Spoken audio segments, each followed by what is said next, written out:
When the great gods decided to create the deluge, Enki, the god of wisdom, was bound by oath to keep silent.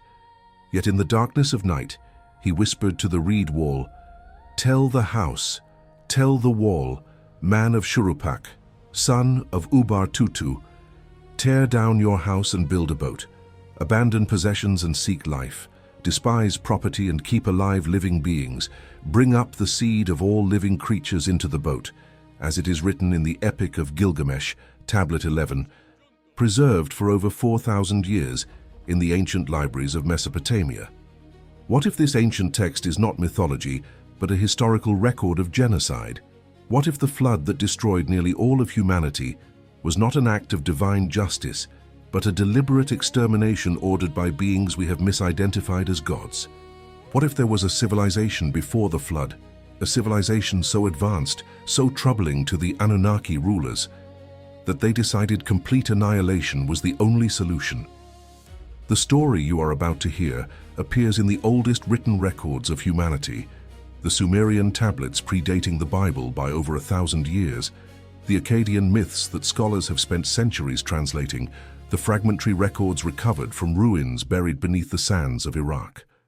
What emerges from these ancient sources is not a simple tale of divine punishment for human wickedness, but something far more complex and disturbing, a conflict between rival factions of the Anunnaki, a debate about the fate of humanity, and ultimately, a decision to erase an entire epoch of human development from existence. The what-if questions we explore today are propositions highly controversial, dismissed by mainstream academia as pseudo-archaeology and mythological literalism.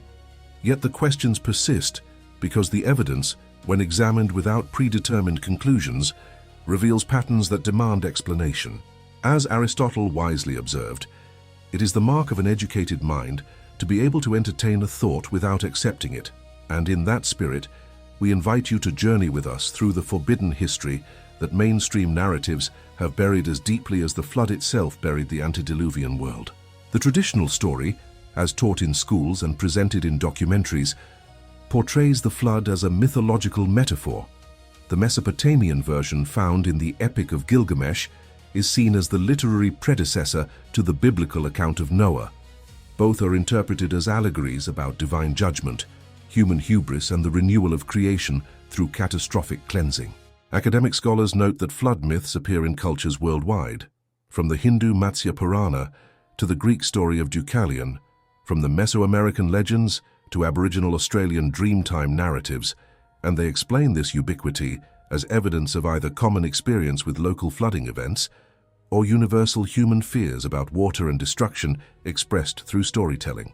The Sumerian king list, a cuneiform document listing rulers of ancient Sumer and their reign lengths, divides history into two distinct eras, before the flood and after the flood, but archaeologists interpret this division as a literary device, a way of organizing legendary prehistory before the historical period began. The kings listed before the flood are said to have ruled for impossibly long periods, some reigning for tens of thousands of years, which scholars view as clear evidence of mythological exaggeration, not literal history. The academic consensus holds that the flood narrative emerged from real flooding events in Mesopotamia. The Tigris and Euphrates rivers periodically overflowed, causing devastating local floods, and one particularly catastrophic flood in the early 3rd millennium BCE may have inspired the myth. Evidence of flood layers in archaeological excavations at Ur-Kish and other Sumerian cities shows that severe flooding did occur, but these were localized events, not a global deluge covering the entire Earth. From this perspective, the Anunnaki mentioned in the texts are simply the Sumerian pantheon, anthropomorphized natural forces and celestial bodies, and their decision to send the flood represents humanity's attempt to understand natural disasters as divine will. Enlil, the god who orders the flood, personifies storms and wind. His anger symbolizes the destructive power of nature, and Enki, who warns the flood hero Utnapishtim, or Ziusudra, depending on the version, represents wisdom and the preservation of knowledge through catastrophe. This interpretation treats the texts as religious mythology, valuable for understanding ancient belief systems, but not as historical records of actual events involving physical beings. But what if we read these texts differently? Zecharia Sitchin, the controversial author who specialized in ancient languages and biblical studies, proposed a radical reinterpretation of Sumerian mythology in his Earth Chronicles series, beginning with the 12th planet, published in 1976. Sitchin argued that the Anunnaki were not mythological deities, but extraterrestrial beings from a planet called Nibiru, a world with a vast elliptical orbit that brings it into the inner solar system every 3,600 years. According to his translation of Sumerian texts, particularly the creation epic Enuma Elish and the Atrahasis epic, the Anunnaki came to Earth approximately 450,000 years ago seeking gold, which they needed to repair their planet's deteriorating atmosphere. They established mining operations in southern Africa, using their own workforce, the Anunnaki themselves, to extract the precious metal. However, after thousands of years of labor, the Anunnaki workers rebelled, demanding relief from the back-breaking toil. The solution proposed by the chief scientist Enki was to create a primitive worker by genetically modifying the existing hominids on Earth, producing Homo sapiens through a fusion of Anunnaki DNA and terrestrial hominid DNA. The Sumerian texts describe this creation in detail, Enki and the birth goddess Ninhursag conducting experiments, creating prototypes, and finally producing a successful hybrid species that could reproduce humanity as we know it. This interpretation transforms the flood narrative completely. If humans were created as a slave species to serve the Anunnaki, then the decision to destroy humanity takes on a different character, not divine judgment of sinful behavior, but a decision by colonizers to terminate a created species that had somehow become problematic. The Atrahasis epic, one of the oldest and most detailed flood narratives, explicitly states that the reason for the flood was human overpopulation and noise. The texts say that humanity had multiplied greatly, and their noise disturbed the sleep of Enlil, the commander of the Anunnaki on Earth. In the literalist reading, this means the human population had grown beyond the numbers needed for labor. Humans were consuming resources, potentially learning too much from their creators, and the noise, perhaps, represented human civilization advancing in ways the Anunnaki had not intended. Enlil, representing the faction of Anunnaki who saw humans as disposable tools, argued for complete extermination. Enki, who had played the primary role in creating humans and apparently developed some attachment or sense of responsibility toward his creation, opposed this genocide, but was bound by oath to accept the decision of the council. His solution was the whisper to the wall, warning the flood hero without technically breaking his oath, ensuring that at least some humans and the animals needed for civilization would survive. The question that haunts this interpretation is, what made the pre-flood human civilization so threatening that genocide seemed necessary? The Sumerian king list provides an intriguing clue. It states that before the flood, kingship descended from heaven, and the kings ruled for extraordinarily long periods. One interpretation is that these antediluvian kings were hybrids, offspring of Anunnaki and humans, sometimes called the Nephilim in biblical tradition, who possessed extended lifespans due to their partial extraterrestrial genetics. If such beings established kingdoms and dynasties, accumulating knowledge and power over thousands of years, they might have created a civilization rivaling the Anunnaki themselves. The Book of Enoch, though not canonical in most traditions, describes the Watchers, angels who descended to Earth and taught humans forbidden knowledge, including metallurgy, cosmetics, astronomy, and weapons of war. Could this forbidden knowledge have enabled pre-flood humanity to develop technologies that made them independent from, or even threatening to, their Anunnaki creators? The Epic of Gilgamesh itself provides another clue. Gilgamesh, though living after the flood, is described as 2/3 god and 1/3 man, a hybrid of extraordinary strength and abilities who builds magnificent walls around Uruk and seeks immortality. If such beings existed before the flood in greater numbers, their civilization would have been formidable indeed. Sitchin pointed to ancient texts describing antediluvian cities and advanced knowledge, suggesting that the pre-flood world was not primitive, but highly developed, possessing wisdom and capabilities that later generations struggled to rediscover. The decision to flood the world, then, was not about punishing moral failings, but about reasserting control, eliminating a human civilization that had grown too powerful, too knowledgeable, and too independent. But here is a detail that changes everything, a detail we will return to as we examine the evidence more closely. There are texts that describe not just the decision to flood the earth, but specific preparations the Anunnaki made before the deluge, preparations that suggest they knew exactly when it would occur and used a natural catastrophe for their purposes. This calculated use of a predictable cataclysm to achieve political goals transforms the narrative from divine whim to cold strategic planning. And when we examine what that cataclysm might have been, the implications become even more disturbing. To understand what was lost in the flood, we must first understand what existed before it. The archaeological record presents a puzzle that mainstream scholarship has not satisfactorily resolved. The sudden appearance of sophisticated civilization in Sumer, around 3500 to 3000 BCE, seemingly emerging fully formed with writing, mathematics, astronomy, architecture, and complex social organization. The standard narrative suggests gradual development from Neolithic settlements, but the speed and completeness of Sumerian civilization's emergence is remarkable. Cities like Uruk, Ur, and Eridu appear with monumental architecture, advanced irrigation systems, and extensive trade networks in a relatively brief period. The Sumerians themselves claimed their knowledge came from the Apkallu, 7 sages sent by the god Enki before the flood to teach humanity the arts of civilization. These 7 sages are described in multiple texts, including the work of Berossus, a Babylonian priest who wrote in the 3rd century BCE, as beings who emerged from the sea, possessed human form but fish-like features, and taught humans everything from agriculture to governance. Were these the last remnants of an antediluvian teaching class, preserving and transmitting knowledge that had been refined over thousands of years before the catastrophe? The Sumerian king list, as mentioned, divides history at the flood, and the pre-flood section lists 8 kings who ruled for a combined total of 241 to 200 years. Scholars dismiss these numbers as impossible, but what if they represent something else? Not individual lifespans, but the duration of dynasties or the age of a civilization measured in different units. If we interpret the numbers as representing a civilization that existed for approximately 240,000 years before the flood, this aligns intriguingly with estimates from human genetic studies.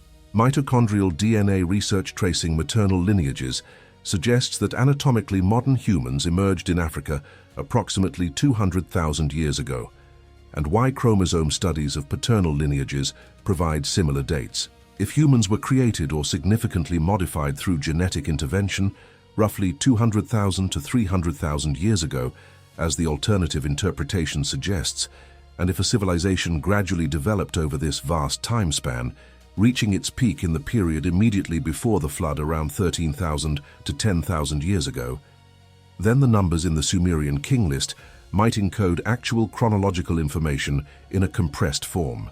But where is the physical evidence of such a civilization?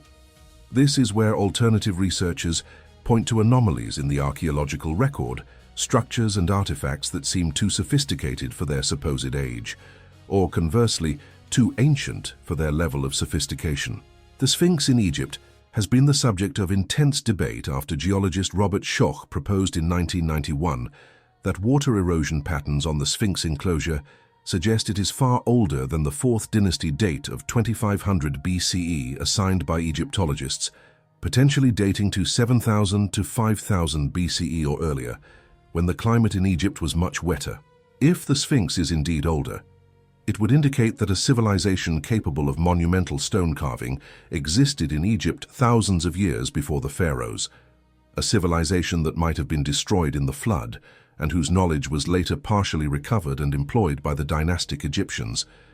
The Göbekli Tepe site in Turkey, discovered in the 1990s and excavated since then, has revolutionized understanding of Neolithic capabilities. Dated to approximately 9600 BCE, before the development of agriculture and pottery, Göbekli Tepe features massive T-shaped limestone pillars weighing up to 20 tons, arranged in circular enclosures and covered with sophisticated carvings of animals and abstract symbols. The site required organized labor, advanced stoneworking techniques, and presumably a complex social structure to construct, yet it predates what archaeologists considered the beginning of civilization. Even more puzzling, the site appears to have been deliberately buried around 8000 BCE, carefully filled in with soil as if being preserved or hidden. Could Göbekli Tepe be a remnant of pre-flood civilization, built before the catastrophe and buried afterward, perhaps by survivors seeking to preserve it? The dating places it in the period immediately following the proposed flood date, which various researchers place between 13,000 and 10,000 years ago, based on geological evidence of rapid sea level rise as the Ice Age ended. The Younger Dryas impact hypothesis, proposed by researchers including Richard Firestone and Alan West, suggests that a cosmic impact around 12,900 years ago triggered rapid climate change, megafaunal extinctions, and possibly massive flooding as ice dams broke. This could be the actual flood event recorded in mythology worldwide. Other anomalous structures raise similar questions. The submerged ruins off the coast of Japan at Yonaguni, discovered in 1987, feature what appear to be carved steps, terraces, and right-angled structures at depths that would require them to have been built when sea levels were much lower, before approximately 10,000 years ago. Masaki Kimura, a marine geologist who has studied the site extensively, argues that the structures show clear evidence of human modification, though mainstream archaeologists remain skeptical, attributing the formations to natural geological processes. In India, the underwater remains near Dwarka and in the Gulf of Cambay have yielded artifacts dated to 7500 BCE or earlier, suggesting coastal civilizations that were submerged as sea levels rose after the Ice Age. The presence of these underwater structures around the world, if they are indeed artificial, supports the notion of advanced pre-flood civilizations that built cities in coastal areas that are now beneath the ocean. The flood would have been particularly catastrophic for such coastal civilizations, and the survivors would have been those in highland areas or those specifically warned and prepared, as the texts describe. The precision of ancient megalithic construction also suggests capabilities that supposedly primitive peoples should not have possessed. The granite blocks at Puma Punku in Bolivia, some weighing over 130 tons, are cut with such precision that they fit together without mortar, and some feature drill holes and surfaces so flat they appear machine-tooled. The site is dated to around 536 CE by archaeologists, but alternative researchers question whether these dates apply to the original construction or to later cultures that built upon or modified much older foundations. Similarly, the massive foundation stones at Baalbek in Lebanon, particularly the 3 stones of the Trilithon, weighing approximately 800 tons each, present engineering challenges that would be difficult even with modern equipment. The stones are positioned with millimeter precision, and nearby lies the largest cut stone in the world, the stone of the pregnant woman, weighing an estimated 1,000 tons. How these stones were quarried, transported, and positioned remains unexplained by mainstream archaeology, which attributes the construction to Roman engineers, yet the Romans themselves wrote that the foundation platform predated their work and was already ancient when they arrived. The precision of ancient astronomical alignments provides another category of evidence suggesting advanced knowledge in antiquity. The Great Pyramid of Giza is aligned to true north with an accuracy of 3/60th of a degree, a precision that requires sophisticated surveying techniques and astronomical knowledge. The pyramid's dimensions encode mathematical relationships including pi and phi, and its location at 29.792,458 degrees north latitude is nearly identical to the speed of light in meters per second, 299,792,458, a coincidence that seems improbable but is precisely measurable. The pyramid's internal passages align with specific stars as they appeared in approximately 2500 BCE, but researcher Robert Bauval proposed in the Orion correlation theory that the layout of the 3 Giza pyramids matches the configuration of the 3 stars in Orion's belt, and that this alignment was perfect in approximately 10,500 BCE, suggesting the pyramids were either designed at that earlier date or built to commemorate a date of significance. The Sphinx, if oriented astronomically, would have faced the constellation Leo in approximately 10,500 BCE, the age of Leo in the precession of the equinoxes, offering another potential astronomical dating. Precession, the slow wobble of Earth's axis that causes the position of stars to shift over approximately 25,920 years, was supposedly unknown until discovered by Hipparchus around 150 BCE, yet multiple ancient monuments appear to encode precessional knowledge. The Egyptian temple of Hathor at Dendera features a zodiac ceiling that includes the constellation Draco in a position it occupied around 11,000 years ago, suggesting knowledge of precession and possibly commemoration of earlier epochs.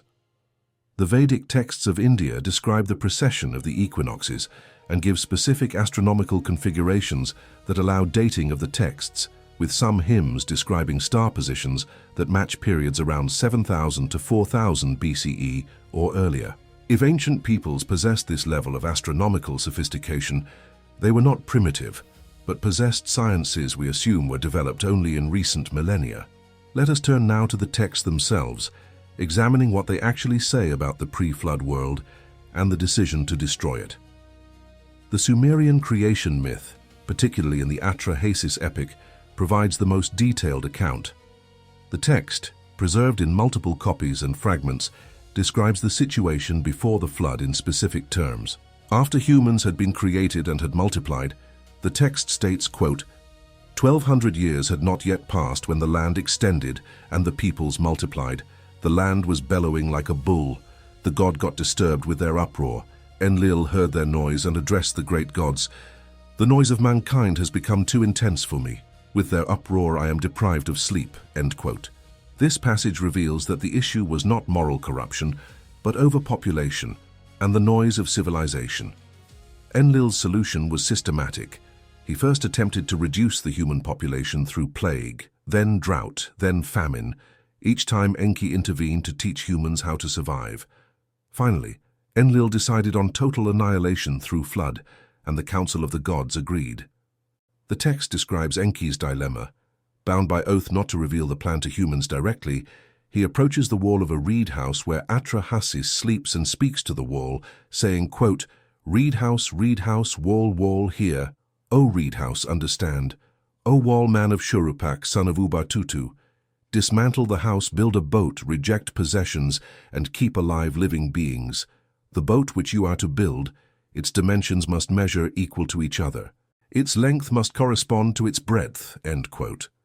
The instruction to build a boat with equal length and breadth describes a cube or square vessel, not a traditional ship design, suggesting a structure designed for stability and capacity rather than navigation. Atrahasis follows the instructions, builds the vessel, loads it with animals and his family, and survives the flood.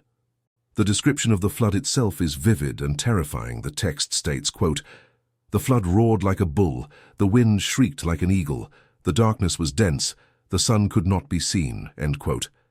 After 7 days and 7 nights, the flood subsides and Atrahasis emerges to find the world destroyed. The gods, significantly, are described as being terrified by the flood themselves, suggesting they did not fully control it, but rather timed their action to coincide with a natural catastrophe. The text says, quote, the gods were frightened by the deluge and retreated. Ascending to the heaven of Anu, the gods cowered like dogs crouched against the outer wall, end quote. This image of the gods fleeing in fear contradicts the notion of omnipotent deities calmly executing judgment. Instead, it suggests beings with advanced knowledge who knew a cataclysm was coming and positioned themselves to survive it while allowing humanity to be destroyed, except for the lineage Enki chose to preserve. The Epic of Gilgamesh, particularly Tablet 11, provides parallel details in the story of Utnapishtim, the Babylonian name for the flood hero. Utnapishtim recounts to Gilgamesh how he was warned by Ea, the Akkadian name for Enki, and told to build a boat and save his family and representatives of all living creatures. The dimensions given in this version describe a boat 120 cubits in each direction, forming a cube approximately 180 feet on each side, with 7 decks and 9 chambers per deck, creating a massive ark capable of housing thousands of animals and people. After the flood, Utnapishtim releases birds to determine if the waters have receded, first a dove, then a swallow, and finally a raven that does not return, indicating dry land exists. When he emerges and offers sacrifice, the gods gather around, quote, like flies, end quote, a surprisingly undignified description that again undermines the image of majestic, omnipotent beings. Enlil arrives in rage, discovering that humans have survived, but Enki defends his action, arguing that destroying all of humanity was excessive and unjust. Significantly, Enlil does not punish Enki for his intervention, but instead grants Utnapishtim and his wife immortality, making them like gods and sending them to live at the ends of the earth. This resolution suggests a compromise among the Anunnaki factions. Humanity would be preserved, but in reduced numbers, and reset to a more primitive state.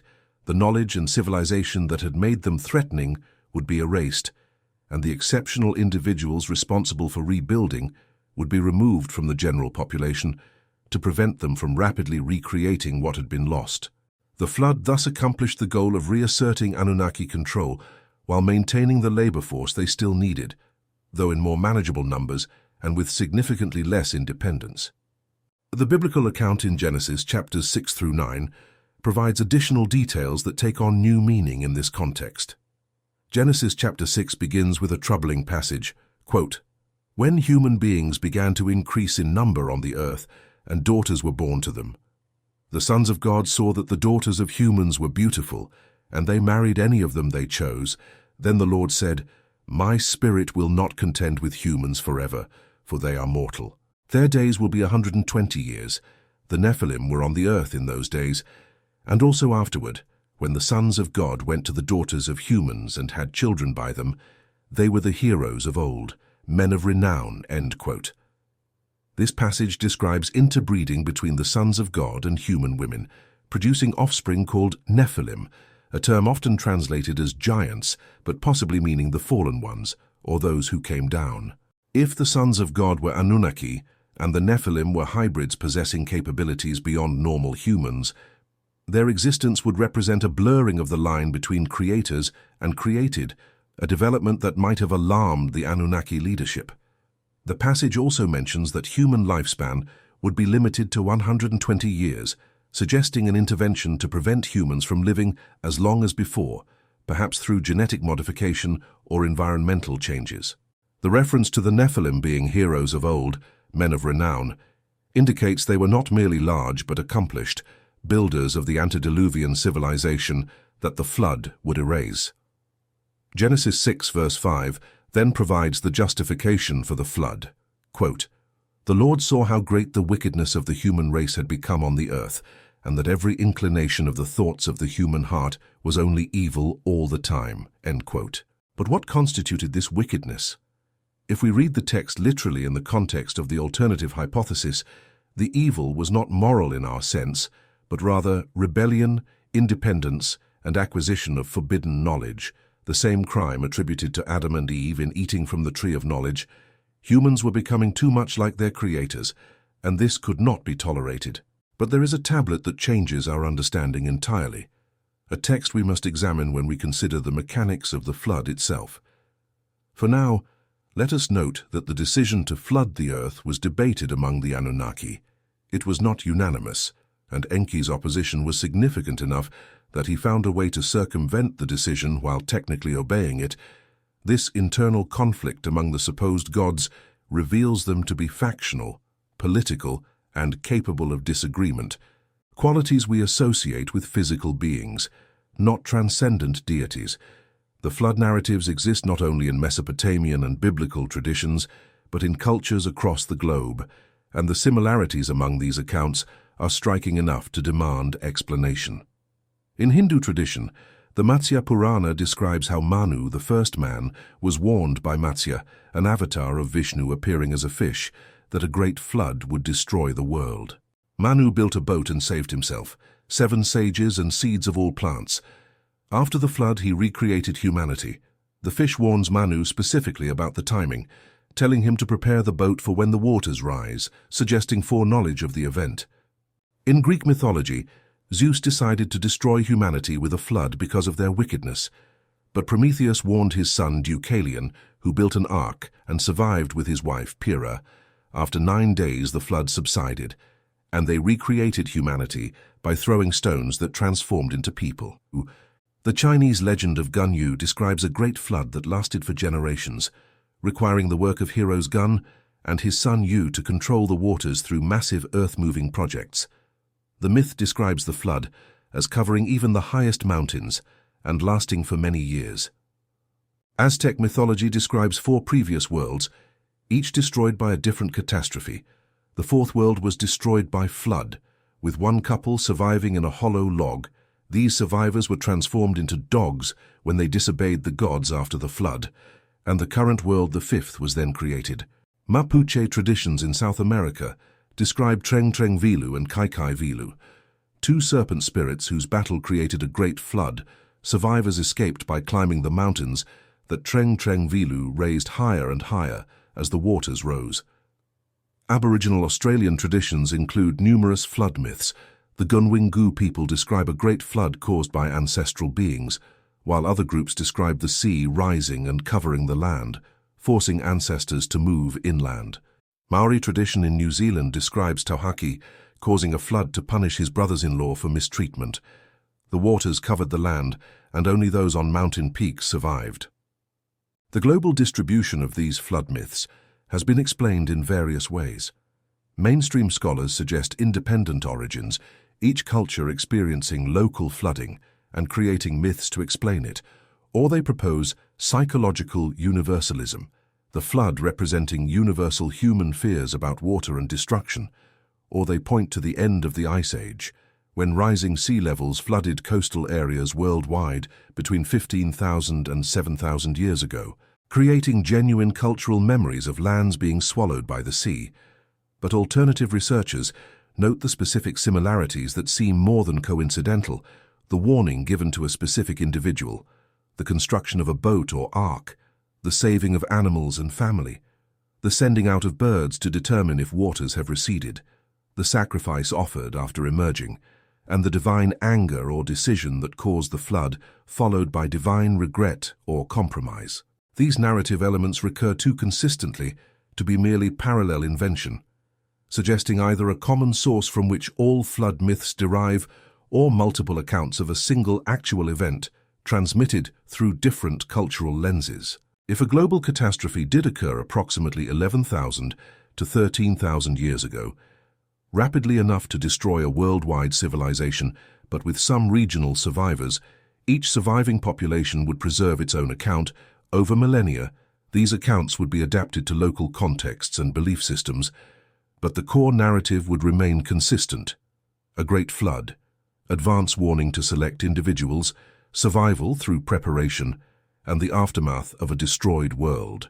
The fact that the Mesopotamian accounts are the oldest written versions, preserved in cuneiform tablets dating to the 3rd and 2nd millennia BCE, but describing events supposedly much earlier, suggests that this region, the cradle of civilization, might have been central to the pre-flood world as well, making its myths potentially the most accurate preservation of the original events.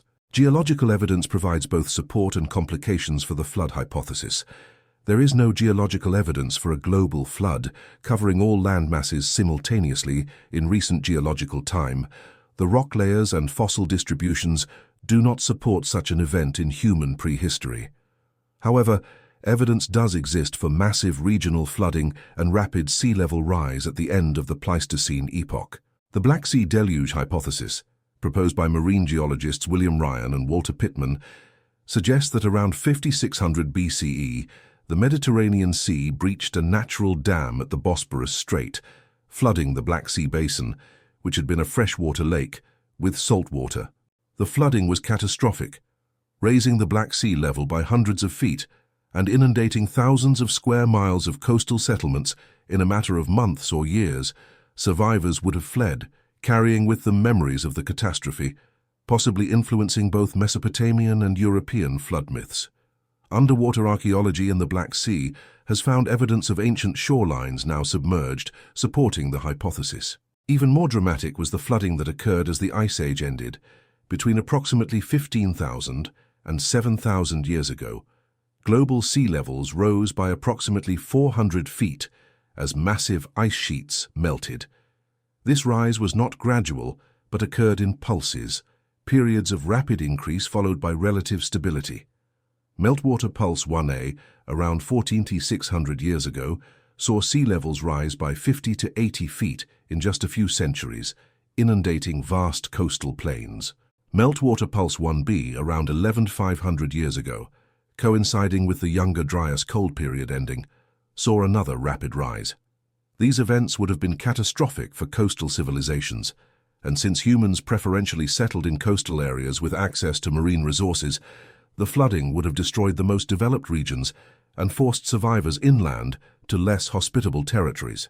The Younger Dryas impact hypothesis adds another dimension to this scenario.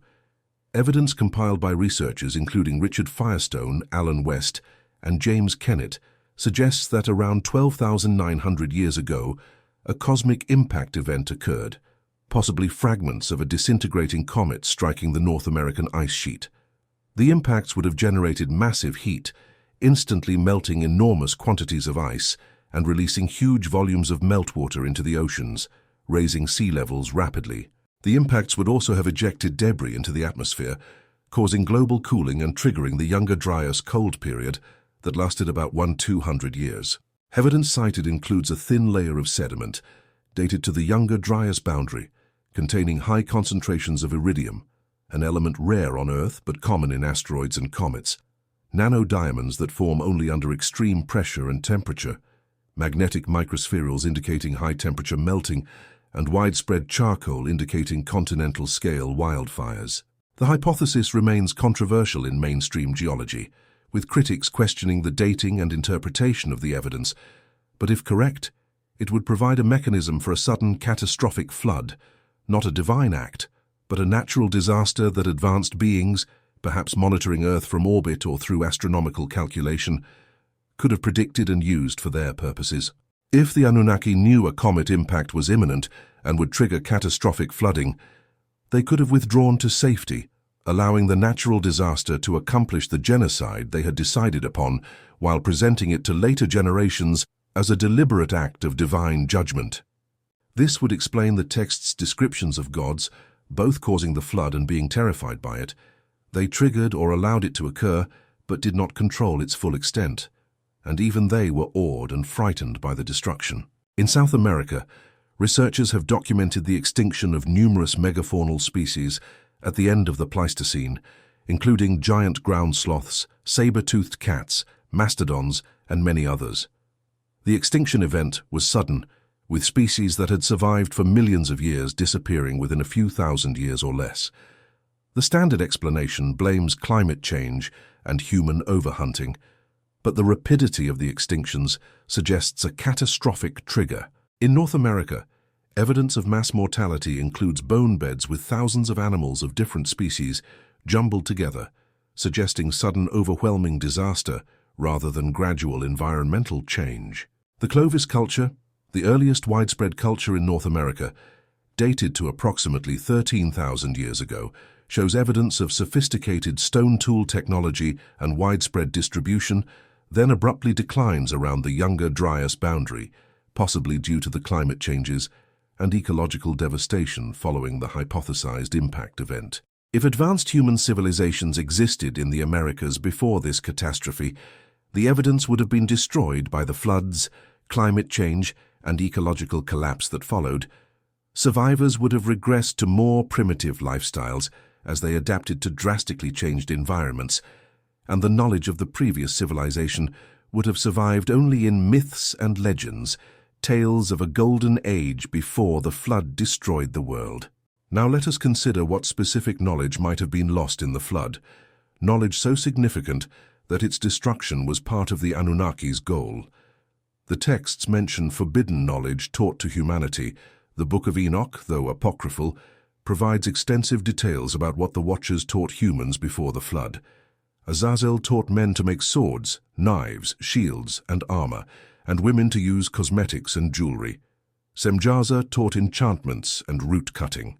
Harmaros taught the resolving of enchantments. Barakijal taught astrology. Kokabel taught the constellations. Ezekiel taught the knowledge of the clouds. Arakiel taught the signs of the earth. Shamsiel taught the signs of the sun.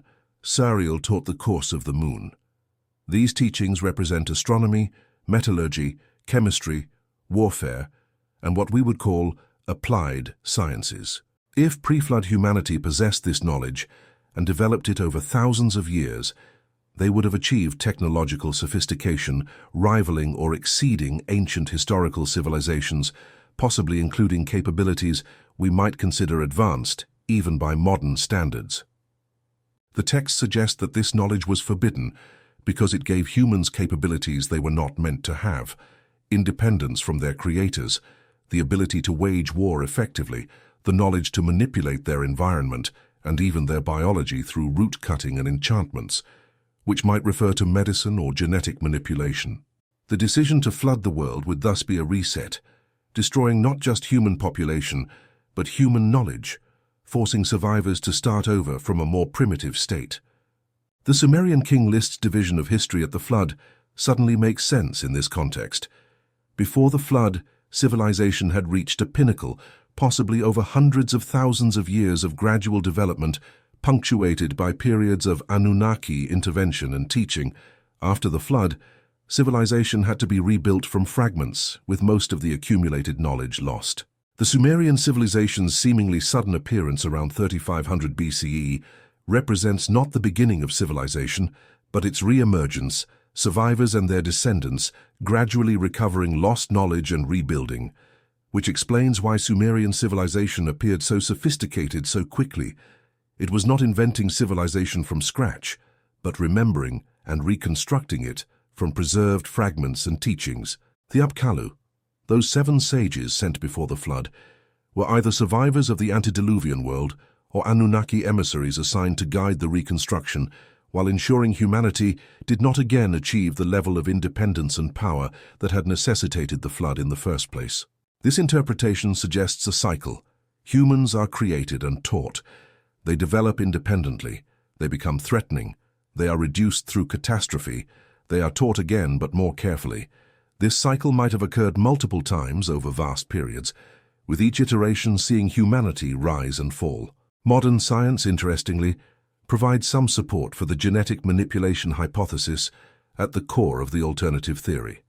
The human genome, mapped through the Human Genome Project completed in 2003, reveals some puzzling anomalies.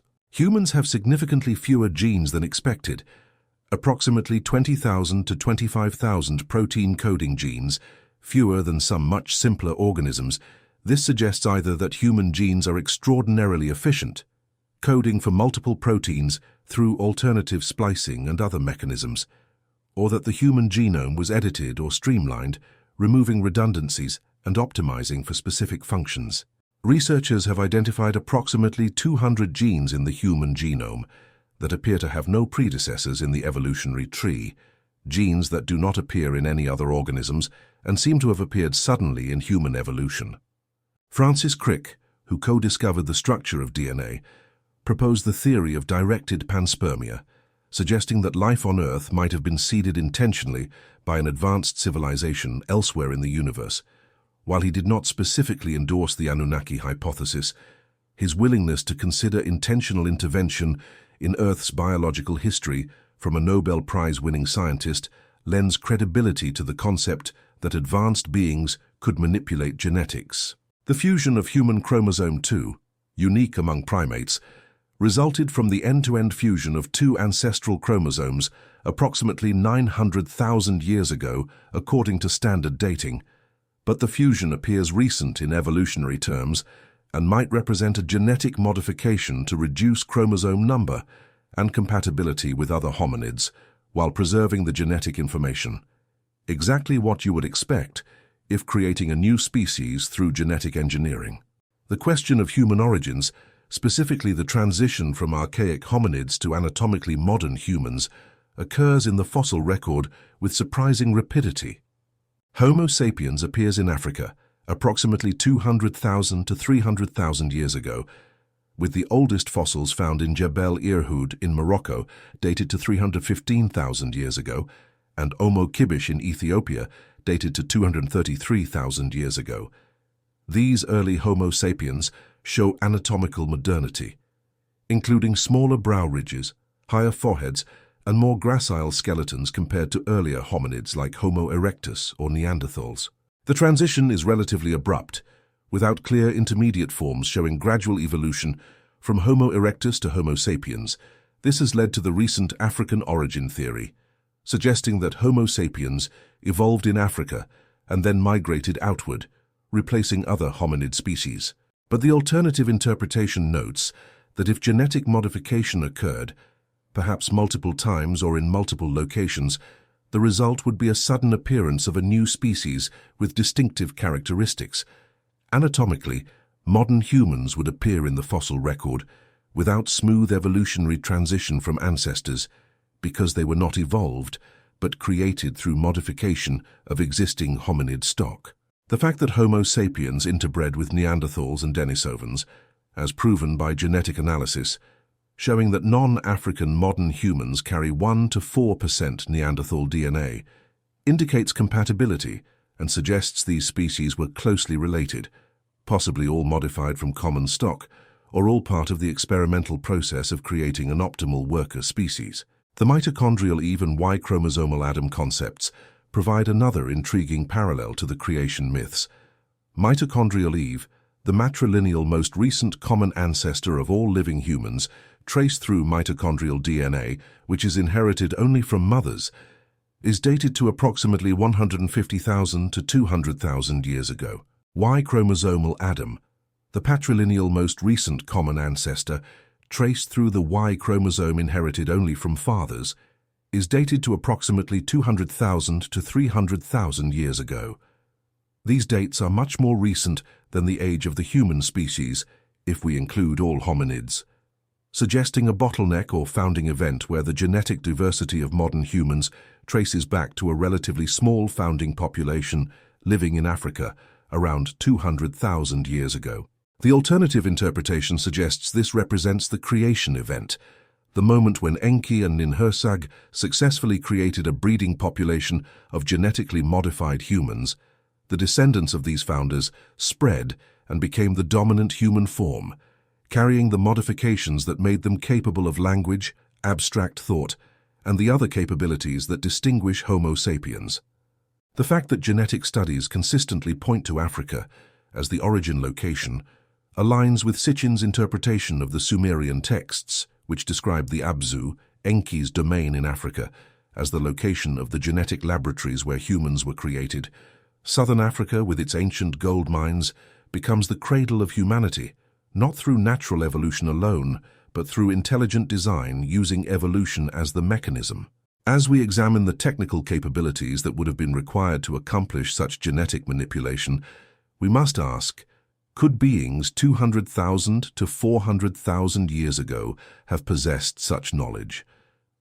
In our framework, if the Anunnaki were an extraterrestrial civilization capable of interstellar travel, their technological development would necessarily be far in advance of modern human technology. Genetic engineering would be a basic capability for a species that could cross the vastness of space. The text described the Anunnaki as mining gold, which requires metallurgy. They built cities, which requires engineering. They flew in craft described as boats of heaven or sky chambers, suggesting aerial vehicles, and they possessed the knowledge to create life, suggesting mastery of biology and genetics. These capabilities are consistent with a technologically advanced civilization, and if such beings existed and operated on Earth for hundreds of thousands of years, as the texts suggest with their vast timelines, they would have left evidence. But here we encounter a problem. 200,000 years of geological processes, erosion, tectonics, sea level changes, would destroy or bury most physical evidence. What remains would be the most durable structures, massive stone constructions, and anomalous artifacts occasionally preserved in unusual conditions, exactly what alternative researchers point to as evidence.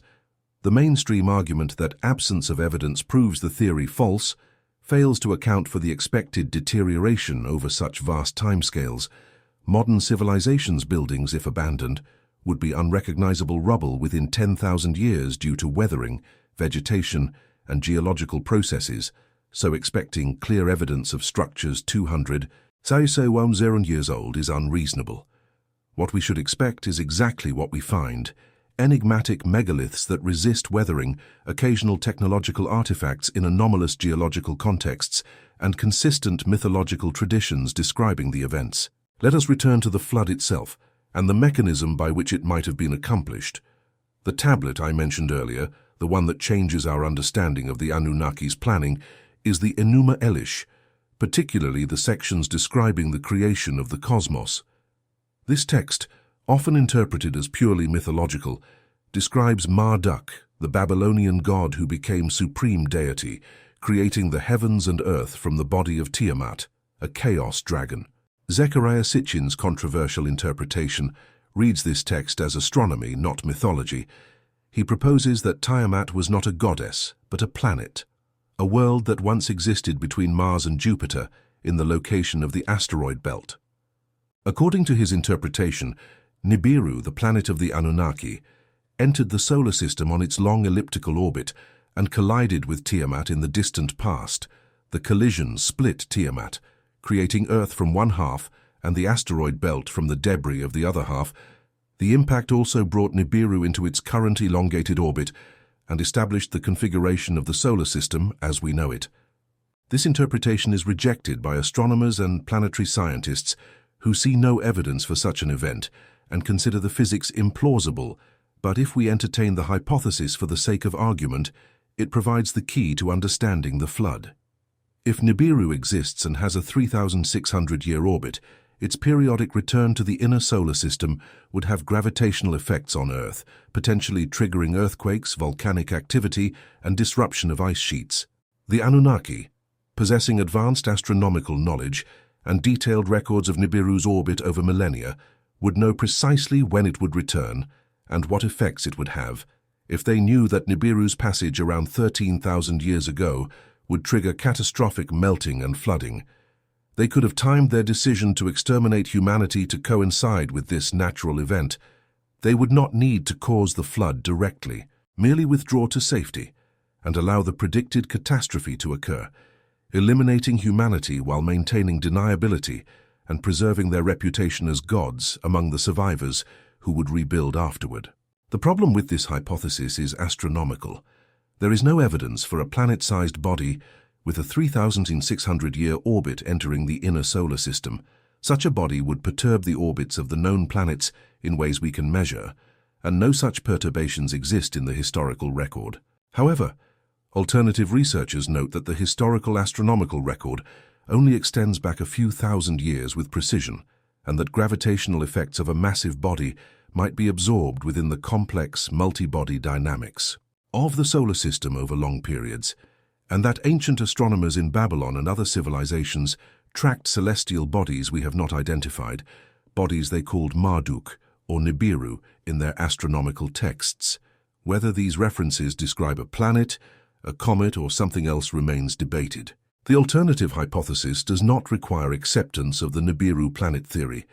To acknowledge that the Anunnaki might have possessed astronomical knowledge superior to that of later civilizations, knowledge that allowed them to predict catastrophic events, whether caused by planetary bodies, comets, or other cosmic phenomena.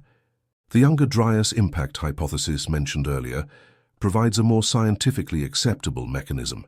If fragments of a disintegrating comet were on a collision course with Earth and the Anunnaki tracked this through astronomical observation, they would have known months or years in advance that massive impacts were coming. They could have prepared, evacuated to orbital platforms or distant locations, and allowed the natural disaster to accomplish their genocide while appearing to be an act of nature or divine will to the survivors who lacked the astronomical knowledge to predict such events. This interpretation makes the flood both a natural event and a deliberate act of extermination. The Anunnaki did not create the catastrophe, but they knew it was coming, and chose to do nothing to prevent it or warn humanity broadly. Only Enki's intervention saved a remnant, and even that intervention was limited, one man and his family, enough to preserve the human species and the knowledge necessary to rebuild civilization, but not enough to preserve the antediluvian civilization that had become troublesome. The descriptions in the ancient texts of what the gods did during the flood support this interpretation of beings fleeing a natural catastrophe they could not control. The Epic of Gilgamesh states that the gods cowered like dogs, huddled against the outer wall of heaven as the flood raged. Ishtar cried out like a woman in labor, lamenting that she had supported the decision to destroy her people.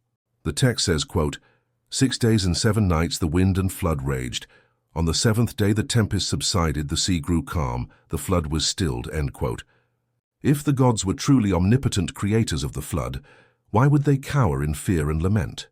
The description makes sense only if they were physical beings who had triggered or allowed a natural catastrophe and were themselves frightened by its magnitude. They had expected a controllable event, and instead witnessed a cataclysm that exceeded their predictions, threatening even their own safety. The reference to them retreating to the heaven of Anu might describe them evacuating to orbital platforms or spacecraft above the atmosphere, safe from the floods and storms devastating the surface below. When the flood subsided and Utnapishtim emerged from his ark to offer sacrifice, the text describes the gods gathering around the offering, quote, like flies, end quote, suggesting they descended from above, attracted by the smoke and smell of the sacrifice, and were hungry or at least appreciative of the offering after days without food or worship. This image of gods behaving like refugees seeking sustenance contradicts omnipotence and suggests beings who had been displaced by the catastrophe and were relieved to find that some humans had survived to resume the worship and service that the gods depended upon. The aftermath of the flood in the texts reveals the political dynamics among the Anunnaki. When Enlil discovered that humans had survived, he was furious, demanding to know who had violated the oath of secrecy, and warned Utnapishtim. Enki admitted his role but defended it, arguing that destroying all of humanity was unjust and that Enlil should punish the guilty, not exterminate the innocent along with them. The Atrahasis version has Enki saying, quote, how could you without thinking bring about a flood? On the wrongdoer impose his wrongdoing, on the transgressor impose his transgression, but do not cut off completely, be restrained, do not let it happen again, end quote. This speech reveals several important points. Enki viewed the flood as excessive and unjust, indicating moral agency and disagreement among the Anunnaki about the correct response to human development. He argued for proportional punishment rather than collective extermination, suggesting ethical reasoning and concern for justice, and he urged restraint in the future, indicating that the decision to flood the world was controversial even among those who executed it. Enlil's response was not to punish Enki, but to compromise. He accepted that humanity would survive but imposed conditions. Human lifespans would be limited, apparently reduced from the very long lives described before the flood to the 120 years mentioned in Genesis, and eventually to even shorter spans in the post-flood world. Human reproduction and population growth would be controlled through natural limits, including disease, infant mortality, and infertility, ensuring that humans would never again grow so numerous as to threaten the Anunnaki's control, and certain knowledge would be restricted. The forbidden teachings that had enabled antediluvian civilization to achieve dangerous levels of independence would not be fully restored. Humanity would be kept in a managed state of development, advanced enough to be useful, but not advanced enough to be threatening. This compromise explains the pattern we see in post-flood history. Civilization slowly rebuilds. Knowledge is gradually recovered, but humanity never quite reaches the level suggested by the myths of the Golden Age before the flood. There is always something lost, something forgotten, fragments of knowledge preserved in myth but not fully understood or accessible. The survivor of the flood, Utnapishtim or Atrahasis or Ziusudra, depending on the version, is granted immortality and sent to live at the ends of the earth, removed from the human population. This detail is significant because it suggests the Anunnaki wanted to prevent the rapid rebuilding of civilization.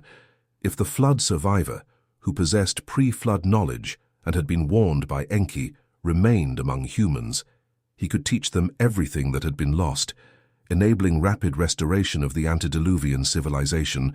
By removing him and making him immortal, the Anunnaki ensured that his knowledge would be preserved.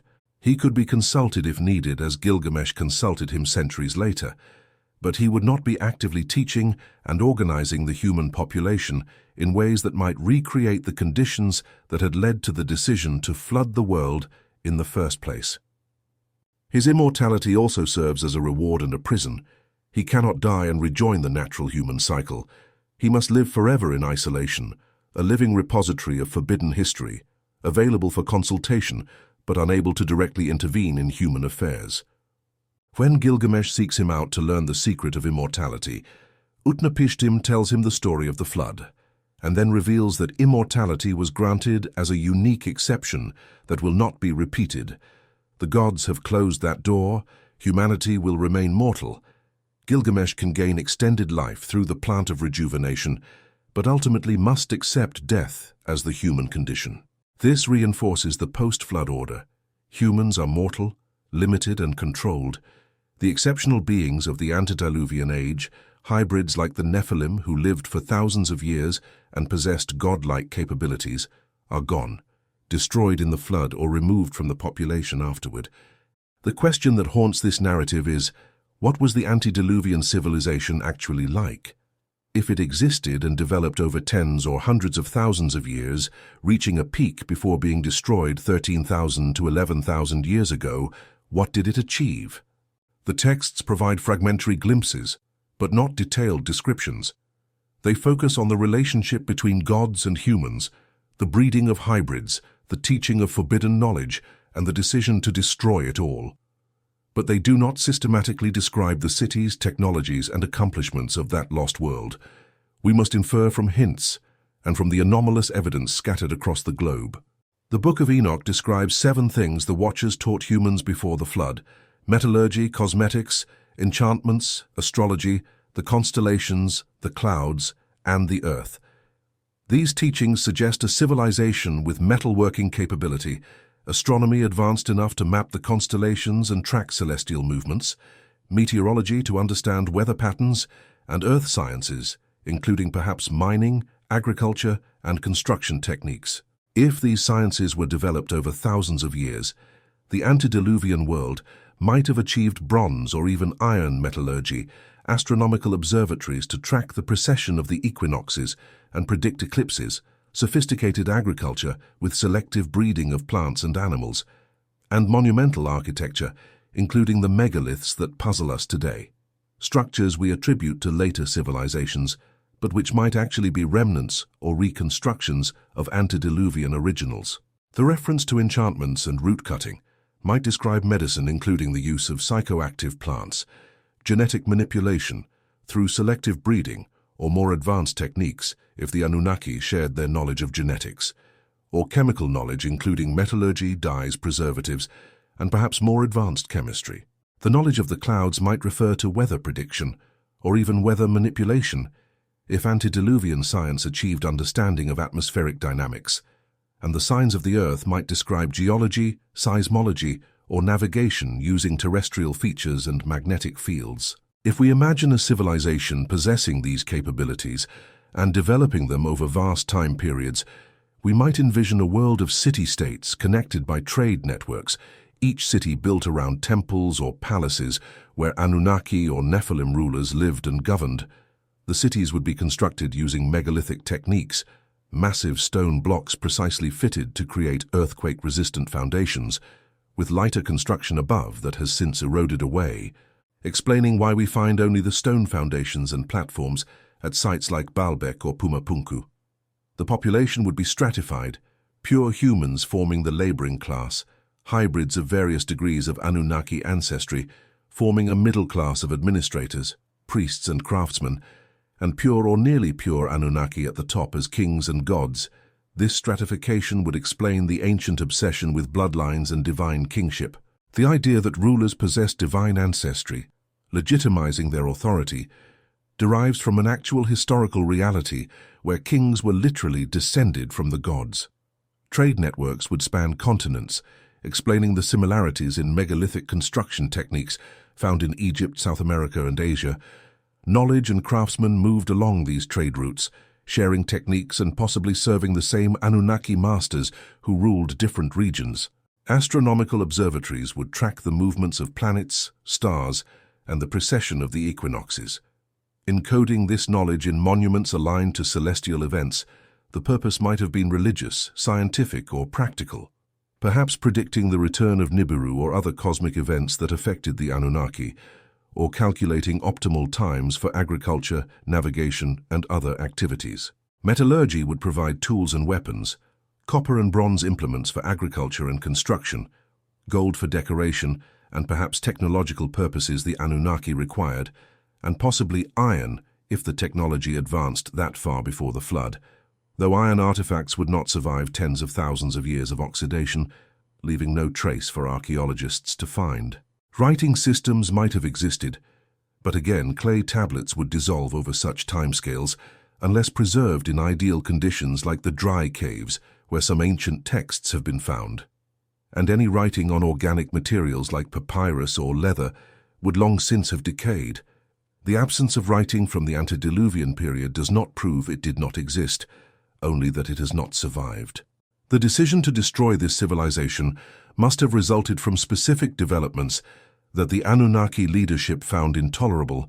The texts mention human multiplication and noise as the proximate causes. But what did this really mean? Human overpopulation would strain resources. If the Anunnaki depended on human labor to mine gold and other materials, a large population might have consumed more food and resources than they produced value, making them economically inefficient from the Anunnaki perspective. The noise, described as preventing Enlil from sleeping, might be literal. The sounds of a large civilization with its construction, commerce, religious ceremonies, and daily activities. Or it might be metaphorical, referring to human cultural and intellectual activity. Humans asking questions, challenging the authority of the gods, demanding explanations and rights, making noise in the sense of political agitation and intellectual ferment. If humans had developed writing and literature, philosophical and scientific inquiry, legal codes and governance systems, they would no longer be passive servants, but active agents demanding participation in decisions affecting their lives. This intellectual awakening, enabled by the forbidden knowledge taught by rebel Anunnaki or watchers, would constitute noise that disturbed the established order where gods commanded and humans obeyed without question. The interbreeding between Anunnaki and humans, producing the Nephilim, created a hybrid population with capabilities approaching those of their Anunnaki ancestors. These beings would be neither fully human nor fully Anunnaki, potentially facing identity crises and resentment from both groups. If they organized and sought to establish their own power base, they would threaten the clear hierarchy the Anunnaki required for control. The text described the Nephilim as heroes and men of renown, suggesting they were admired and followed by humans. If a Nephilim leader could command human armies and possessed knowledge and abilities inherited from Anunnaki ancestry, such a figure would be formidable, a rival to Anunnaki authority. And if multiple Nephilim kingdoms existed, competing with each other and with pure Anunnaki rulers, the political situation would become unstable and potentially dangerous from the perspective of the Anunnaki leadership, trying to maintain control over Earth and its resources.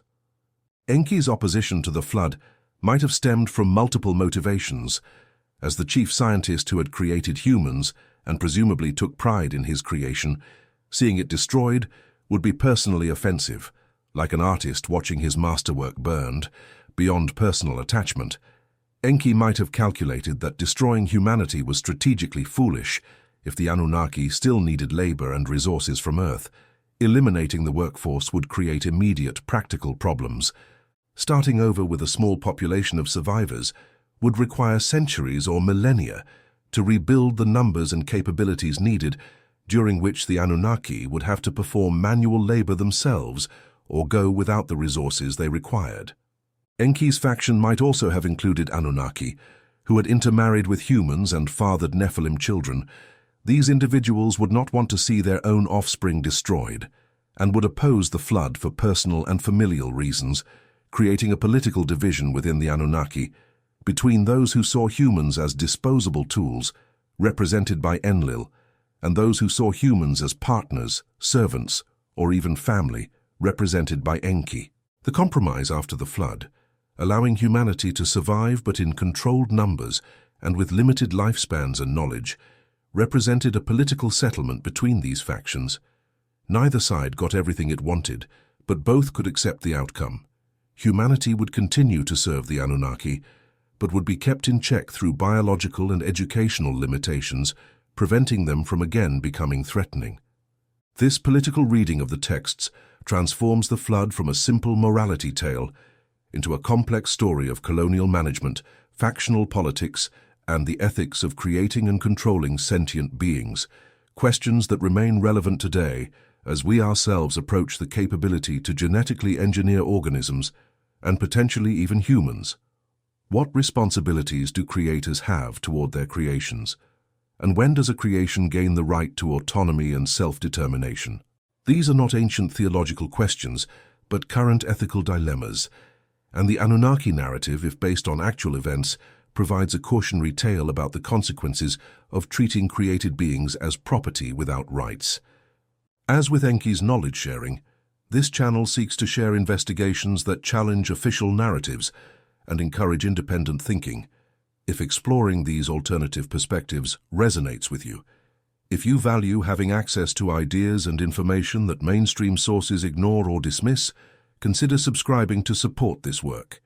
The journey we are on together leads through many controversial territories, and your presence as a fellow traveler makes the exploration worthwhile.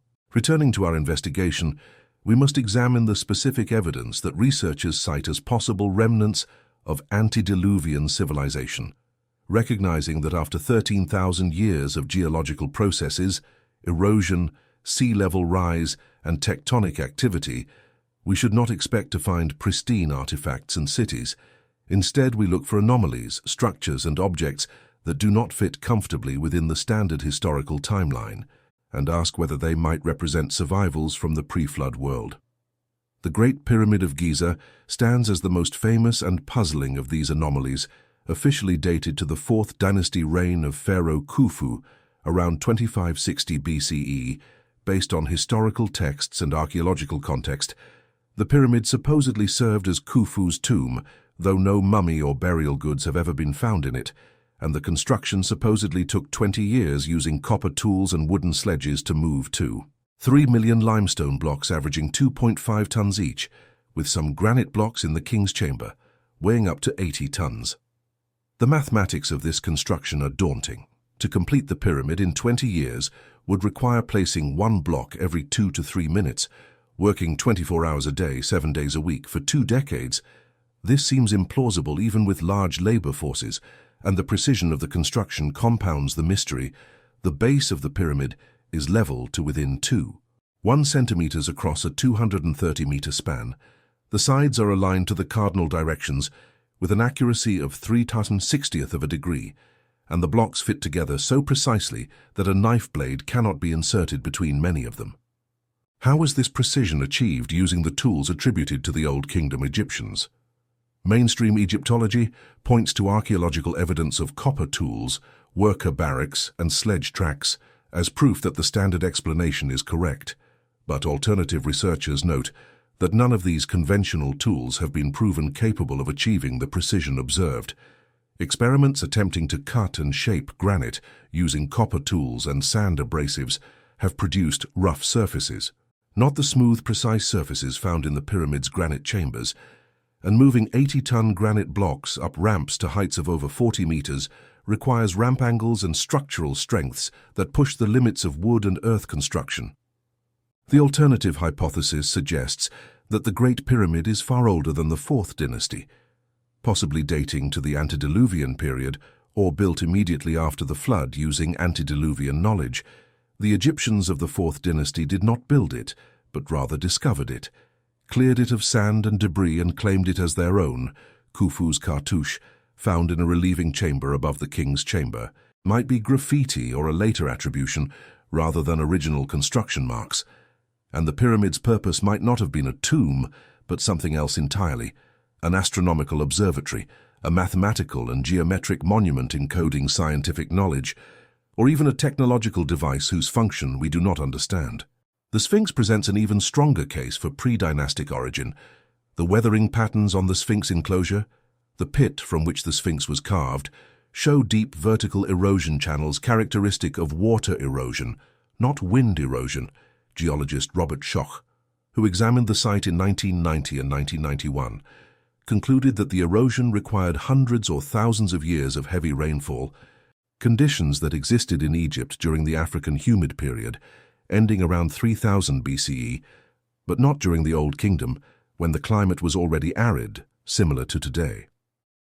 If the Sphinx was carved during the 4th dynasty, as Egyptologists claim, it would have experienced primarily wind erosion in an arid climate, yet the weathering pattern clearly indicates prolonged water erosion, suggesting the Sphinx is much older, possibly carved around 7000 to 5000 BCE, or even earlier. Schoch himself does not endorse the antediluvian hypothesis, dating the Sphinx to around 5000 to 7000 BCE based on geological evidence. But alternative researchers note that if we accept an older date, we must ask who carved it, because according to mainstream archaeology, no civilization capable of such monumental sculpture existed in Egypt at that time. The answer in the alternative framework is that antediluvian or immediate post-flood civilization carved the Sphinx, and the pharaohs later discovered and refurbished it, attributing it to themselves as they did with other ancient monuments. The fact that the Sphinx's head appears disproportionately small for its body suggests it was recarved. Possibly the original head was damaged by weathering, and a pharaoh, perhaps Khafra, recarved it into his own likeness, reducing its size in the process. The original Sphinx might have depicted something entirely different, perhaps a lion matching its body, or even an Anunnaki figure that later Egyptians found theologically unacceptable. The astronomical alignment of the Sphinx is also significant. During the age of Leo, approximately 10,500 BCE, the Sphinx would have faced its celestial counterpart at the spring equinox. This alignment might commemorate an important date or encode astronomical knowledge about the precession of the equinoxes, knowledge supposedly unknown until Hipparchus discovered precession around 150 BCE. Yet the Sphinx and other monuments seem to demonstrate that ancient peoples possessed this knowledge thousands of years earlier. Göbekli Tepe in Turkey, mentioned earlier, provides archaeological evidence of sophisticated construction far earlier than mainstream models predicted. The site consists of massive T-shaped limestone pillars, some over 5 meters tall and weighing up to 20 tons, arranged in circular enclosures. The pillars are decorated with carved reliefs of animals including lions, bulls, foxes, snakes, scorpions, and vultures, as well as abstract symbols whose meanings remain unknown. The craftsmanship demonstrates advanced stoneworking skills, including carving, shaping, and transporting massive stones, and the organization required suggests a complex society capable of mobilizing and feeding large labor forces. The site is dated to approximately 9600 BCE, during the pre-pottery Neolithic period, before the development of agriculture, pottery, or metallurgy according to standard chronology. This creates a paradox because the construction of Göbekli Tepe requires social organization, specialized labor, and food surpluses to support workers, all things that should not exist in hunter-gatherer societies, yet according to the dating, that is exactly what existed at the time. The standard explanation is that Göbekli Tepe represents a transitional period where hunter-gatherers were beginning to organize for ritual purposes, and that the construction of the site might actually have driven the development of agriculture as communities settled nearby to maintain and use the ritual center, essentially turning the traditional narrative of agricultural surplus enabling monumental construction on its head, suggesting instead that monumental construction motivated the development of agriculture. The alternative interpretation sees Göbekli Tepe as a post-flood monument, built by survivors who possessed antediluvian knowledge but limited resources. They used their knowledge to create this impressive ritual and astronomical center, encoding their understanding in stone, and then deliberately buried it around 8000 BCE, perhaps to preserve it from destruction or to mark the end of an era. The deliberate burial is confirmed by archaeology. The site was carefully filled in with soil, not abandoned and naturally buried over time. suggesting intentional preservation. Could Göbekli Tepe be a time capsule, built by those who survived the flood to preserve knowledge for future generations? The astronomical alignments of some pillars, which mark sunrise at the summer solstice and other celestial events, support the interpretation that the site encoded astronomical knowledge, and the animal symbolism might represent constellations or zodiacal figures. Preserving in stone what could no longer be preserved in living memory due to population decimation and cultural disruption. Underwater structures discovered around the world add another dimension to the evidence for pre-flood civilization. If advanced societies existed 13,000 to 10,000 years ago during the last ice age, they would have built cities in coastal areas that are now underwater due to the 400-foot rise in sea level. As the ice melted, we should expect to find ruins beneath the ocean, and indeed such ruins have been reported, though their interpretation remains controversial. The Yonaguni monument off the coast of Japan, discovered in 1987, features what appear to be carved terraces, steps, platforms, and right angles, suggesting artificial construction. The formation is approximately 50 meters wide and 25 meters high, and includes features like a stone stage, a formation resembling a face or head, and what appears to be a road surrounding the structure. Masaki Kimura, a marine geologist from the University of the Ryukyus, who has studied the site extensively, argues that while the structure is natural rock, it shows clear evidence of human modification, including tool marks, carved holes, and aligned features that would be unlikely to occur naturally. He dates the modifications to at least 10,000 years ago, based on sea level data showing when the site would have been above water. This places it in the immediate post-flood period. Skeptics argue that the entire formation is natural, created by geological processes including erosion along sandstone bedding planes that can create step-like features, and that pareidolia, the human tendency to see patterns and intentional design in random formations, explains why people perceive artificial construction where none exists. The debate remains unresolved because underwater archaeology is difficult and expensive, limiting detailed investigation. But the existence of the controversy itself indicates that the question of pre-flood coastal civilizations remains open. In India, the National Institute of Ocean Technology conducted surveys in the Gulf of Cambay, now called the Gulf of Kambat, and reported discovering regular geometric structures at depths of 30 to 40 meters. Sonar imaging showed what appeared to be urban planning with a grid layout, and artifacts recovered from the site, including wood pieces, pottery, and stone tools, were dated using various methods to between 7500 and 9500 BCE, if confirmed. This would indicate a sophisticated urban civilization in India, thousands of years before the Harappan civilization of the Indus Valley, conventionally dated to 3300 to 1300 BCE. The Indian Minister of Science and Technology announced the discovery in 2002, sparking international interest and controversy. But subsequent investigations have been limited, and skepticism remains strong. Critics note that strong underwater currents in the Gulf could have deposited artifacts from different periods in the same location, creating misleading dates, and that sonar images can be misinterpreted, showing natural rock formations that appear artificial. Without extensive excavation and analysis, which has not been funded or authorized, the Kambat site remains intriguing, but unconfirmed evidence of pre-Harappan civilization.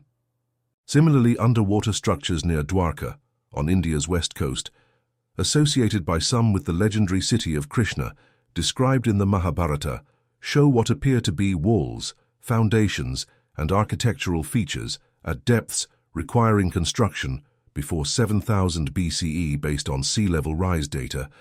Again, the evidence is suggestive, but not definitive, and mainstream archaeology has not accepted these sites as proven ancient cities. The pattern that emerges from examining these anomalous sites is consistent.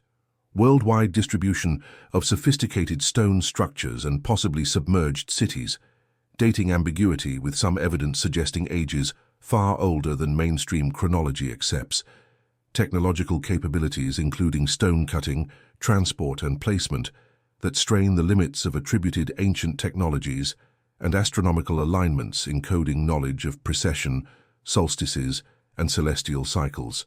These patterns fit the hypothesis of a pre-flood civilization that achieved significant development, built monumental structures that have survived in fragmentary form, and possessed astronomical and engineering knowledge that later civilizations partially preserved but did not fully understand or reproduce. The absence of clear textual records or artifacts from this civilization can be explained by the passage of time. 13,000 years would destroy almost all organic materials and corrode most metals. Only stone would survive, and even stone structures would erode significantly, leaving only the most massive and durable foundations. The underwater sites, if confirmed, would preserve better because marine sediments can protect structures from weathering.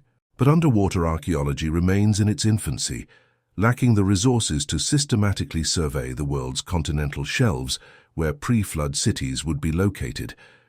The question is whether we are willing to interpret the evidence in this framework or whether we insist on fitting it into conventional chronology, even when doing so requires dismissing or explaining away features that suggest greater age and sophistication than standard models allow. The genetic evidence for population bottlenecks in human history aligns intriguingly with the flood narrative. Mitochondrial DNA studies show that human genetic diversity is surprisingly low compared to other mammal species, suggesting that at some point, or multiple points in the past, the human population dropped to very small numbers, creating a bottleneck effect where only a limited gene pool survived to repopulate the species. One such bottleneck is dated to approximately 70,000 years ago, possibly caused by the Toba supervolcano eruption in Indonesia, which triggered a volcanic winter and dramatic climate change, reducing the human population to perhaps 10,000 to 30,000 individuals. A second bottleneck or expansion event is dated to approximately 10,000 to 15,000 years ago. Coinciding with the end of the Ice Age and the proposed flood period, genetic diversity increased after this period as populations expanded and spread, but the genetic signatures suggest that the expansion derived from relatively few source populations, as if survivors from limited regions repopulated the world. This genetic evidence supports the notion of a catastrophic population reduction around the flood date, not necessarily to one family, as the biblical narrative states literally, but to small surviving populations in scattered refugia, who then expanded as climate stabilized and sea levels rose to their current levels. These survivors would carry the genetic inheritance forward, but the cultural knowledge and accomplishments of the larger pre-flood population would be largely lost, creating a dark age from which civilization slowly recovered. The presence of similar flood myths in geographically separated populations suggests these survivors maintained oral traditions about the catastrophe, and over thousands of years, these traditions evolved into the mythological narratives we have today, adapted to local contexts but preserving the core memory of a world-destroying flood that killed most of humanity. The question of what caused the flood, if it occurred, remains central to evaluating the alternative hypothesis. A global flood covering all land masses simultaneously has no geological support and would require adding massive amounts of water to Earth's hydrological system from an unknown source. But a catastrophic flood event affecting most human populations, particularly those in coastal and lowland areas where civilizations tend to develop, is both geologically plausible and consistent with evidence from the end of the Ice Age. The mechanisms that could cause such flooding include the catastrophic collapse of ice dams holding back enormous glacial lakes, when the ice sheets covering North America and Eurasia melted at the end of the Ice Age. Massive lakes formed behind ice dams, the largest being Lake Agassiz in North America, which at its maximum covered more area than all modern Great Lakes combined when ice dams failed. These lakes could drain in catastrophic floods, releasing volumes of water so enormous that they raised global sea levels by meters in a matter of days or weeks.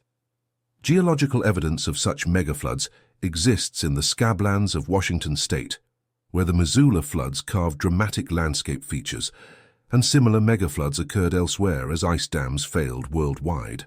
The impact scenario: if a comet or asteroid struck the ice sheets as the Younger Dryas impact hypothesis proposes, would have instantly melted enormous quantities of ice, adding that meltwater to the oceans and raising sea levels abruptly. The impact would also generate tsunamis if it struck in or near water. and the atmospheric effects of debris and dust would cause climate chaos, combining rapid flooding with climate change that would devastate agriculture and ecosystems. The gravitational effects of a passing celestial body, the Nibiru hypothesis that remains astronomically unsupported but cannot be dismissed entirely given our incomplete knowledge of the outer solar system, would create tidal effects if a massive body passed close to Earth, potentially triggering earthquakes, volcanic eruptions, and crustal displacement that could raise or lower land masses, flooding some areas while raising others. This mechanism is speculative and lacks evidence, but it illustrates that multiple possible causes exist for catastrophic flooding, and advanced beings monitoring Earth from orbit or through astronomical calculation might predict such events and use them for their purposes. The antediluvian civilization, if it existed, left its primary legacy not in physical artifacts, most of which have been destroyed by time and geology, but in knowledge that survived through oral tradition, mystery school teachings, and fragmentary texts. This knowledge appears in ancient civilizations as sudden, sophisticated understanding in mathematics, astronomy, agriculture, and architecture that seems too advanced for recently settled peoples to have developed independently, suggesting they inherited or recovered it from an earlier source. The Sumerians, appearing in the archaeological record around 3500 BCE with fully developed writing, complex mathematics including place value notation, and the sexagesimal base 60 system we still use for time and angles. Astronomical knowledge, including awareness of the outer planets supposedly not visible to the naked eye, and sophisticated irrigation and architecture, claimed their knowledge came from the Ap-Kalu, 7 sages sent before the flood. This claim should perhaps be taken seriously as a cultural memory of knowledge transmission from pre-flood to post-flood periods. The Egyptian civilization similarly appears with sophisticated knowledge of architecture, mathematics, medicine and astronomy. The pyramid texts, carved in pyramids of the 5th and 6th dynasties around 2400 to 2300 BCE, reference much older traditions and describe rituals and cosmology, suggesting development over long periods before being written down. The texts refer to the Zep Tepi, the first time, a golden age when the gods ruled Egypt directly before withdrawing and leaving human kings to rule as their representatives. This first time might be a cultural memory of the antediluvian period when Anunnaki lived among humans. The Vedic traditions of India describe cycles of time including yugas or ages, with the Krita Yuga or Golden Age being a time of harmony when humans lived for thousands of years and possessed great knowledge, followed by successive ages of decline until the current Kali Yuga. The Dark Age of ignorance and strife, this cyclical view of history with a peak in the distant past, followed by decline, matches the alternative interpretation of antediluvian civilization destroyed and slowly recovering. The precision of Vedic astronomical references, some describing star positions matching periods around 6000 to 4000 BCE or earlier, suggests the Vedic tradition preserves knowledge from very ancient times, possibly transmitted orally through priestly lineages before being written in Sanskrit. What knowledge specifically might have survived from the antediluvian period? The precession of the equinoxes, the 25,920-year cycle caused by Earth's axial wobble, appears encoded in mythology worldwide through references to ages lasting 2,160 years, the time for the vernal equinox to move through one zodiacal constellation. This knowledge supposedly was not discovered until Hipparchus, around 150 BCE, yet the Egyptian temples show awareness of precession through their alignments and periodic rebuilding, to maintain astronomical alignments as star positions shifted, and the Vedic texts describe the precession explicitly, suggesting this knowledge survived from the antediluvian astronomers who had tracked the stars over thousands of years and noticed the slow shift.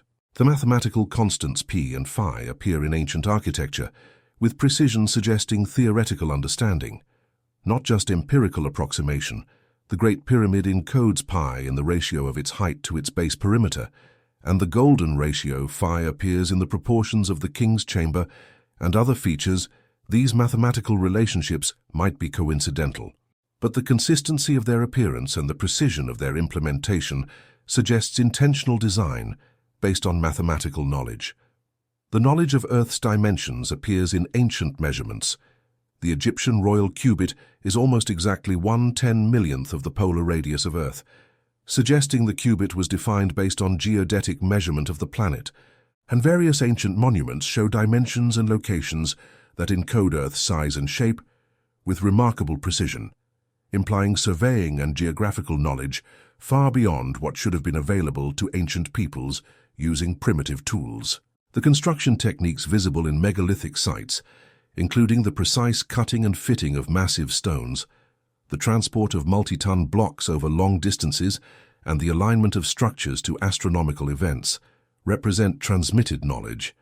Later civilizations attempting to imitate these techniques, using the tools we assume were available, copper and bronze, have not achieved the same precision, suggesting either that the techniques have been lost or that they required tools and methods not preserved in the archaeological record. The alternative interpretation is that antediluvian builders used techniques we have not rediscovered, possibly including acoustic or electromagnetic methods for softening stone or moving heavy objects, knowledge that was partially preserved in later priestly traditions as magic or sacred science, but whose practical applications were lost. The mystery schools and esoteric traditions of the ancient world might represent the institutional preservation of antediluvian knowledge through initiatory lineages. The Egyptian priesthoods, particularly those serving at Heliopolis and other major temples, preserved astronomical, mathematical, and ritual knowledge through apprenticeship systems where initiates gradually learned deeper levels of understanding. The Greeks who studied in Egypt, including Pythagoras, Plato, and others, reported that Egyptian priests possessed ancient wisdom, jealously guarded and revealed only to worthy students. After years of preparation, this pattern of esoteric knowledge transmission appears in many cultures, suggesting a common source of secret teachings dating back to the antediluvian period. The Hermetic tradition, attributed to Hermes Trismegistus, the thrice-great Hermes, combines Egyptian and Greek elements and claims to preserve the wisdom of Thoth, the Egyptian god of knowledge who, according to tradition, recorded all knowledge before the flood in inscriptions hidden in underground chambers. The Hermetic texts discuss alchemy, astrology, and spiritual transformation, using coded language that might preserve practical knowledge about chemistry, astronomy, and psychology in symbolic form accessible only to initiates. The famous Hermetic axiom, "as above so below," expresses the principle that celestial patterns mirror terrestrial patterns, a concept central to both astrology and modern systems theory, suggesting sophisticated understanding of interconnected systems. The Kabbalah, the Jewish mystical tradition, uses the Tree of Life diagram and gematria, numerical analysis of Hebrew letters and words, to encode cosmological and spiritual knowledge. The claim that this knowledge was revealed to Moses or even to Adam connects it to primordial wisdom, possibly antediluvian knowledge preserved through oral transmission in the Semitic traditions that eventually were written down by Jewish mystics in the medieval period, but claiming much older origins. These esoteric traditions worldwide, from Chinese Taoism to Celtic Druidism, from Hindu Tantra to Mesoamerican calendrical sciences, share common themes including the unity of all existence, the correspondence between macrocosm and microcosm, the cyclic nature of time, and the possibility of human transformation through sacred knowledge. These common themes might reflect universal human spiritual insights, or they might represent fragments of a common antediluvian wisdom tradition that survived the flood and was adapted by different cultures according to their contexts and needs. This raises a profound question that divides researchers. Were the Anunnaki benefactors who elevated humanity through knowledge and genetic enhancement, or were they exploiters who created humans as slaves and attempted genocide when their creation became inconvenient? The texts themselves are ambiguous, presenting both perspectives. Enki is portrayed as a creator who cared for humans, teaching them, protecting them from Enlil's anger, and ensuring their survival through the flood. He appears as a benefactor, a Prometheus figure who gave humans the fire of knowledge, despite the consequences he faced from the other gods. Yet Enki also created humans specifically to serve the Anunnaki, relieving the gods of labor they found burdensome. So his beneficence has limits. He wanted humans to survive but in a controlled capacity, useful but not threatening. Enlil represents the opposite perspective, seeing humans purely as tools who had outlived their usefulness and become problematic. His willingness to exterminate all of humanity reveals either cruel indifference to the suffering of conscious beings or a ruthless pragmatism that prioritizes Anunnaki interests above all else. Yet even Enlil accepted the post-flood compromise, rather than insisting on complete extermination, suggesting he was not purely malevolent but operating according to a logic where human interests were simply not his primary concern. The Watchers who taught forbidden knowledge are presented as transgressors in the Book of Enoch, punished for revealing to humans what they should not know. Yet, from a human perspective, these Watchers were liberators. Their teachings enabled human development and independence.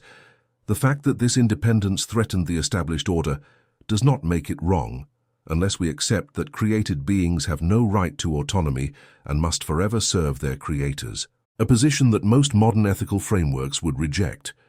The flood narrative thus becomes a test case for how we think about the ethics of creation and control.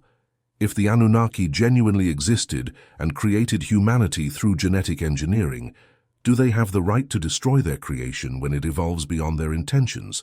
Most would answer no, arguing that consciousness and sentience confer rights that even creators must respect, but this answer assumes human moral frameworks apply to beings with radically different perspectives, interests and timescales.